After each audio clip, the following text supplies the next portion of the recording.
Xəbər verdiyimiz kimi avqustun 22-sinə keçən gecə Zaqatalanın Yeni Suvagil kəndi ərazisində Əfqan Mülkümov idarəetmə Vaz 21099 markalı minik avtomobili ilə hərəkətdə olarkən idarəetməni itirib, nəticədə maşın yol kənarındakı ağaca çırpılıb. Doğru Xəbər Azərbaycan məlumatına görə dəhşətli qəzadan sonra baş vermiş yanğında maşında yanaraq ölən 28 yaşlı Əfqan yeni ailə həyatı qurubmuş.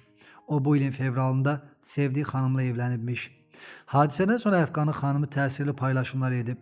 O qəza yerindən və Əfqanın məzarının görüntüləri sosial şəbəkə hesabında yerləşdirib. Allah rəhmət eləsin. Gəncə şəhərində Vətən müharibəsi qazisi Elçin Əhmədov vəfat edib. Doğru Xəbər Azərbaycan bildirir ki, 36 yaşlı Elçin Əhmədov səhhətində yaranmış problem səbəbindən vəfat edib.